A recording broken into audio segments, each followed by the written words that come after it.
Hey everybody! Magandang araw! Ngayon ay tuturuan ko kayo kung paano i-private ang Messenger mo ngayong 2025. So, marami akong ipapakitang paraan sa inyo kung paano mo magagawang i-private ang iyong Messenger. So, una mong gagawin ay make sure muna updated ang iyong Messenger account. So, pumunta ka lang sa iyong Play Store at App Store at i-download ang latest version. So, ngayon pumunta ka na sa iyong Messenger at i-click mo ang More option na nasa ibaba. At dito makikita mo ang iyong profile. Ngayon, i-click mo ang iyong settings. At dito mag-scroll down ka lang at makikita mo na ang option na ito, ang privacy and safety.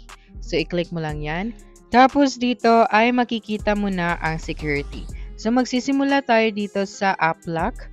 So, kung gusto mong i-turn on ang app lock, at i-turn on mo lang ang switch na ito. So, i-click mo lang yan. Pagkatapos nyan, ay pwede mo na itong gamitin gamit ang iyong biometrics or pwede ka rin gumamit ng PIN. Dito naman, pwede mong piliin kung kailan siya maglalak. So, after you leave the messenger or 1 minute after leaving the messenger. So, i-turn off muna natin ito ngayon. So, yan ang unang paraan. Pangalawa ay dito naman sa who can reach you. So, sa message delivery, kapag clinic mo ito, ay makikita mo dito ang option at pwede mong piliin kung sino lang ang makakasend sa iyo ng messages. So, currently, ang mga tao sa Facebook na kahit hindi mo friend, ay maaari ka nilang sendan ng messages. So, i-click mo lang itong deliver request to at i-click mo ang do not receive request. So, kapag clinic mo yan, ang mga tao na nasa Facebook na kahit di mo friends, ay di sila maaaring mag-send ng message sa iyo. So, others on Messenger or Facebook. So, since pinili na natin yung nasa itaas, hindi ka na makaka-receive ng message dito sa Messenger. Ang susunod naman ay ang restricted accounts.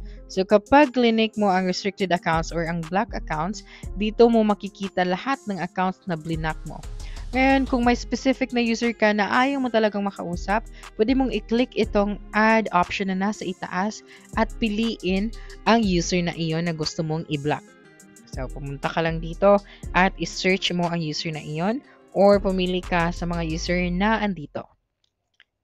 Ngayon, pumunta naman tayo sa restricted account. So, dito kung ayaw mong i-block pero gusto mong i-restrict ang tao na yan, maaari ka pa rin maka-receive ng message pero hindi mo ito makikita since restrict mo ito. So, i-click mo lang ang add na nasa itaas at piliin ang user na gusto mong i-restrict. Okay? So, ang susunod naman natin dito ay ang what people see. So, sa read receipt, so kung ayaw mong makita ng mga tao sa Messenger, kapag nagsend sila ng message sa'yo, kung ayaw mo makita na nabasa mo na ang message nila, ay pwede mo itong i-off ang switch. So, kapag in-off mo ito at kapag nagsend sila ng message sa'yo at nabasa mo na iyon, hindi nila makikita na nabasa mo na pala ang message nila. Dito naman sa active status, so kung ayaw mo makita ng friends mo na online ka sa Messenger, i-turn off mo lang ito at piliin kung hanggang kailan mo ito gusto mangyari. So, until I change it.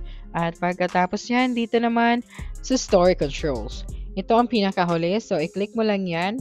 Dito, kung ayaw mong makita ng hindi mo friends sa Facebook ang iyong stories, so, pwede mong piliin ang friends only or custom. Huwag mo lang piliin ang public. And that's it for this video. If you think this video helped solve your concern, please subscribe, like this video, and leave your comment below. Bye!